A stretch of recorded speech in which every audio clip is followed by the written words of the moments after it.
Hola a todos, vamos a ver en este vídeo la introducción al siguiente movimiento literario que corresponde ver en el temario, que es el realismo. El realismo es también, al igual que el romanticismo, un fenómeno extenso y homogéneo que se desarrolló sobre todo en la segunda mitad del siglo XIX. Comenzó fundamentalmente en Francia y desde ahí se fue extendiendo por toda Europa. Primero a España, Italia, Inglaterra, Alemania, y luego después extendió sus fronteras, llegó hasta Rusia y hasta Estados Unidos. En cuanto a los límites cronológicos, empezamos a entrar ya en un terreno un poquito más difícil, más pantanoso. Para tratar de simplificar, suelo indicar un par de fechas como comienzo simbólico de este movimiento literario que es el realismo. En Europa suelo indicar 1848, fecha de publicación del Manifiesto Comunista de Karl Marx y de Friedrich Engels,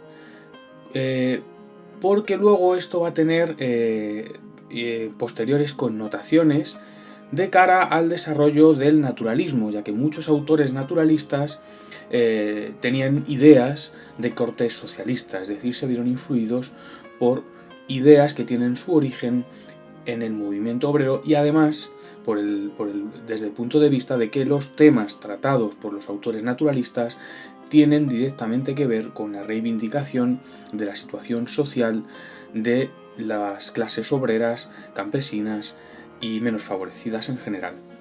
Por otra parte, en España solemos fijar como fecha de comienzo del realismo la publicación de La gaviota de Fernán Caballero, de Cecilia Boll de Faber, que se produjo en 1849. Claro, si digo que hemos entrado en terreno pantanoso, eso se debe a que si os fijáis en el esquema, y ya lo sabemos porque lo hemos visto en el tema anterior y en vídeos anteriores, el romanticismo se desarrolla durante la primera mitad del siglo XIX fundamentalmente. ¿Qué sucede? Que en la primera mitad del siglo XIX ya había autores realistas en Francia que estaban publicando algunas de sus obras más importantes, es decir, durante el pleno apogeo del romanticismo. Y por otra parte, además, muchos autores románticos, como por ejemplo en España Gustavo Adolfo Bécquer y Rosalía de Castro, los que hemos llamado románticos tardíos, publican sus obras hasta muy entrada la segunda mitad del siglo XIX. De hecho, las rimas de Bécquer se publican en 1871 y en Las orillas del Sar de Rosalía de Castro en 1884. Si a esto le añadimos el hecho de que, por último, algunos autores realistas, como por ejemplo Vicente Blasco Ibáñez, publican sus obras ya bien entrado el siglo XX, cuando ya en España el movimiento literario predominante es la generación del 98, el siguiente tema que vamos a ver, pues esto contribuye a darnos una idea de lo difícil que resulta considerar el realismo como un cajón estanco, libre de influencias o libre de intervenciones de otros movimientos literarios. Por si todas estas consideraciones no fueran suficientemente complejas, es necesario añadir que hemos definido el realismo como un movimiento extenso y homogéneo, y es cierto que en ese sentido se parece al romanticismo. Sin embargo, durante el romanticismo, dicho movimiento no solamente es extenso y homogéneo, sino que es además hegemónico, es decir, es el único, es prácticamente la única manifestación cultural que se produce, o dicho al revés, todas las manifestaciones culturales de la época son de un modo u otro románticas. Bien, durante el realismo esto no sucede, es todo lo contrario. El realismo es prácticamente solo un movimiento literario, aunque también hay pintura realista. Recordemos, por ejemplo, autores como Joaquín Sorolla, cuyo cuadro "Y aún dicen que el pescado es caro", que hace de portada de este vídeo y del tema en vuestros apuntes, hemos puesto para ilustrar lo que es el movimiento realista en pintura. Y además pues hay otros autores como por ejemplo Gustave Courbet, y también otros autores como el norteamericano John Singer Sargent.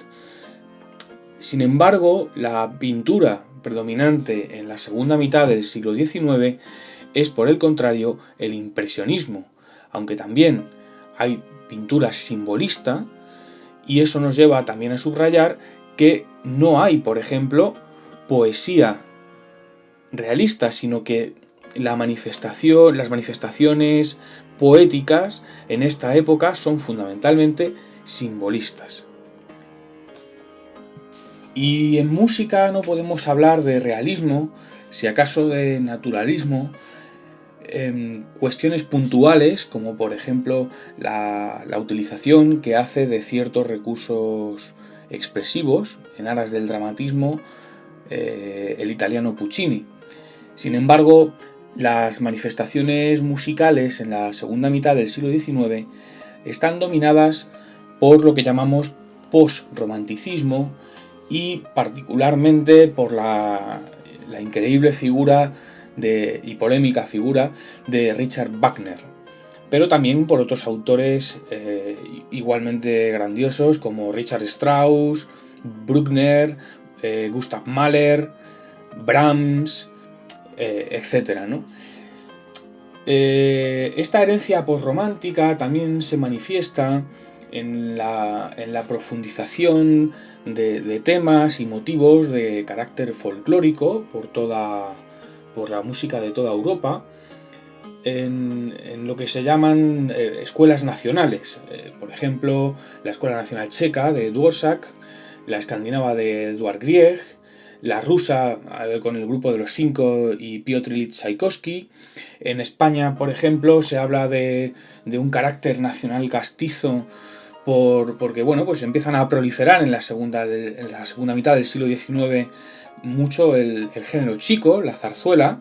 Y recordemos, por ejemplo, que autores como Gustavo Adolfo Bécquer se dedicaron a escribir libretos para la ópera como recurso para ganarse la vida, ¿eh?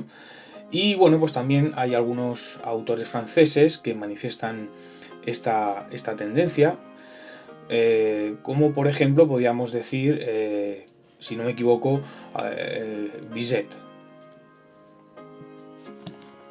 Vamos a hablar ahora del contexto histórico e ideológico. La segunda mitad del siglo XIX es una época convulsa, repleta de revoluciones y cambios políticos por toda Europa. Suele decirse, y así lo hemos señalado antes, que simbólicamente el comienzo de esta etapa viene dado por la publicación del Manifiesto Comunista de Karl Marx y Friedrich Engels en 1848, pues simboliza el auge del movimiento obrero. Pero en estos 10 lustros también se consolidaron muchas naciones europeas y fue también la época del imperialismo. Gracias al taylorismo y al fordismo tuvo lugar una segunda revolución industrial, muchos de cuyos logros se dieron a conocer en la Exposición Universal de París el mismo año en que se terminó la Torre Eiffel. En el terreno de la ciencia, cabe decir que la segunda mitad del siglo XIX fue una época sobre todo de aplicaciones industriales y no una época de grandes descubrimientos o de un profundo cambio en la comprensión de lo que significa la ciencia misma, como va a suceder en la primera mitad del siglo XX. La única excepción a esta regla es el descubrimiento de las geometrías no euclidias por obra del matemático Carl Friedrich Gauss. Sin embargo, sí se hicieron importantes descubrimientos en el terreno de la medicina. Las investigaciones de Louis Pasteur y el desarrollo de sus vacunas contra la rabia y el anthrax le han hecho merecedor del título de padre de la microbiología. Por su parte, los estudios fisiológicos de Weber y Fechner abrieron el camino a la psicología científica.